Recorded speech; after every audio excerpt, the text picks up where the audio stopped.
Expansion through subsidiary alliance. The doctrine of subsidiary alliance was initiated by Marcus Wellesley, Governor General of India from 1798 to 1805. The main objective was to gain control over large tracts of India without direct wars. Features of subsidiary alliance. Any Indian ruler who accepted subsidiary alliance, he had to keep British forces and agree to pay their maintenance. Also, they had to keep a British resident. They had to expel all non-English foreigners from their states. The English East India Company promised to protect such rulers from external and internal dangers. The Nizam of Hyderabad accepted this subsidiary alliance in 1798. The Nawab of Awadh followed it in 1801. Both had to be given some of their territories to the British. Peshwa Baji Rao II accepted it with a treaty of Bassein, Bassein, in 1802 and agreed to pay 26 lakh per annum to the British English East India Company. Expansion through doctrine of lapse.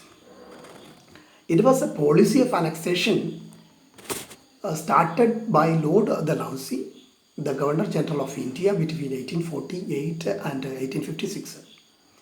According to this policy, any princely state or territory under subsidiary alliance system would automatically be annexed if the ruler was either incompetent or died without a direct hire, HEIR. The company annexed many territories using this doctrine of lapse, such as Satara, Jaipur, Sambalpur, Nagpur, Jhansi, Awadh, etc. Dalhousie was also abolished the titles and pensions of the heirs of childless Indian rulers. Anyway, it proved to be highly unpopular due to its strict rules and regulations, illegal activities, etc. It had to be stopped very soon. Civil administration. Lord Cornwallis is generally regarded as the father of Indian civil administration. He was the Governor General from 1786 to 93. He stopped illegal trade, bribes from local rulers and traders. He corrupted all illegal policies. He replaced the corrupt, disloyal, self-seeking officials. And in place, he appointed well-educated, loyal, honest civil servants with handsome salary. Lord Wellesley established Fort William College in Calcutta to train the civil servants. From 1853, all recruits had to go through a competitive examination in order to qualify for the civil services. The ICS, Indian Civil Service Act of 1861, established the Indian Civil Service. British India was divided into districts. In each district there was a collector to collect revenue, a magistrate to maintain law and order, and a judge to administrate justice. The army was an important instrument for defending, consolidating and extending British in India.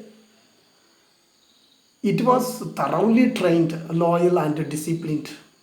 They used the latest arms and ammunition. It was divided into two, Indian Army and the British Army.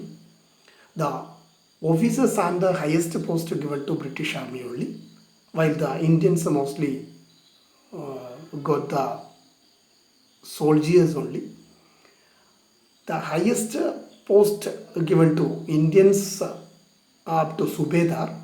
During the 19th century, the British developed a uniform military culture. The judicial system. In 1772, a new system of justice was established. Each district had two courts, criminal court and civil court. Civil courts were presided by the company's collectors. The criminal courts were presided over by Qazi and Mufti, AZI and MUFTI, Mufti, under the supervision of collectors. Under the Regulating Act of 1773, the Supreme Court at Calcutta was established with Chief Justice.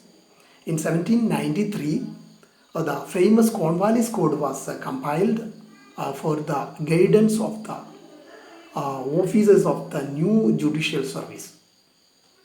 In 1833, a graded structure of a court came into being.